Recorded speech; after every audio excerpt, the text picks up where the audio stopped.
మాకు ఇంతకు ముందు ఇల్లు లేదండి, పెంకుటిల్లు ఉండేది. మేము చాలా ఇబ్బందులు పడ్డాము. ఇప్పుడు ఇందిరమ్మ పథకం ఇల్లు వచ్చింది కాబట్టి మేము ఇల్లు కట్టుకోగలిగాము. మాకు కూడా ఒక ఇల్లు ఉంది అని చెప్పుకోవడానికి గర్వపడుతున్నాము. ఈ కాంగ్రెస్ ప్రభుత్వం వచ్చిన తర్వాత అన్ని మంచి మంచి పనులు జరిపిస్తున్నారు సీనన్న గారు. చాలా ధన్యవాదములండి సీనన్న గారికి. అంతే, ఇంకా సెలవు.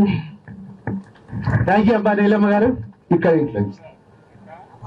ఎంతమంది పిల్లలక్క? పిల్లలు ఎంతమంది? 4 పిల్లలు మాకు.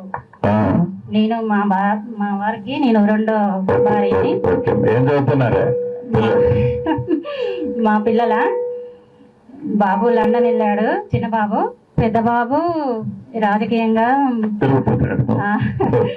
Chanakya strategy channel నడుపుతుంటారు.